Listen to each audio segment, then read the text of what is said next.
தமிழ்நாட்டோட புதிய முதலமைச்சராக தமிழக வெற்றி கழகத்தின் தலைவர் தளபதி பொறுப்பேற்று இருக்கிறார். அவர் இந்த பொறுப்புக்கு பல்வேறு அரசியல் சதிகளையும் அரசியல் சூழ்ச்சிகளையும் முறியடிச்சு தான் இந்த இடத்துக்கு வந்திருக்காரு. அந்த மாதிரியான அரசியல் சூழ்ச்சிகள்ல மிக முக்கியமானது திமுகவும் அதிமுகவும் கூட்டணி வச்சு ஆட்சி அமைக்கணும் அப்படிங்கிறதுதான். ஆனா இந்த சூழ்ச்சியில விருப்பம் இல்லாதது போலவும் உடன்பாடு இல்லாதது போலவும் நேத்தைக்கு அதிமுகவுல இருந்து சரியா 3/2 பங்கு எம்எல்ஏக்கள் தனியா பிரிஞ்சு ஒரு கழகத்தை தொடங்கியிருக்காங்க. இந்த கேம்ல ஒரு முக்கியமான பிளேயரை நம்ம எல்லாருமே மறந்துட்டோம். அவங்கதான் பிஜேபி. இன்னைக்கு இருக்கிற அதிமுகங்கிறது தனியாக இயங்க முடியாத ஒரு கட்சி. முழுக்க முழுக்க பிஜேபியோட கட்டுப்பாட்டுல இருக்கிற கட்சி.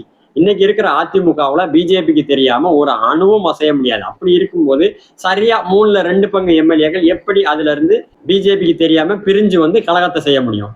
ஏன்னா அதிமுகவோட மொத்த குடிமையும் பிஜேபி கிட்ட இருக்கு. அதனால அதிமுகவால இங்க தனித்து இயங்கவே முடியாது. பிஜேபியோட கொள்கை என்ன, அவங்களோட சித்தாந்தம் என்ன, அவங்களோட அரசியல் நகர்வுகள் எல்லாம் எந்த அடிப்படையில இருக்கும், இதை பத்தி எல்லாம் தெளிவா புரிஞ்சவங்களுக்கு இப்ப நடந்துட்டு இருக்க நாடகங்கள்லயுமே ஒரு புரிதல் இருக்கும்.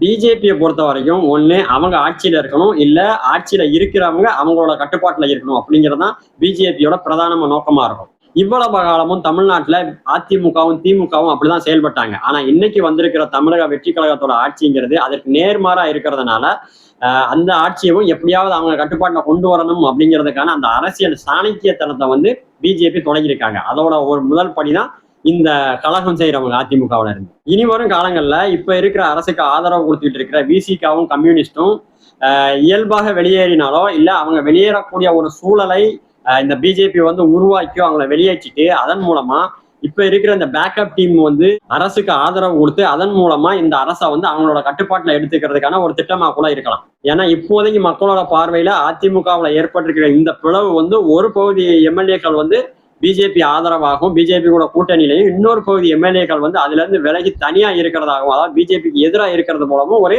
தோற்றத்தை உருவாக்குவாங்க. அது எப்படி சரியா 3/2 பங்கு எம்எல்ஏக்கள் பிஜேபிக்கு எதிராக கூட்டணிக்கு எதிராக பேசுவாங்க? அதனால இந்த 2 அணியுமே பிஜேபியோட டைரக்ஷன்ல இயங்கக்கூடிய அணிகள் தான்.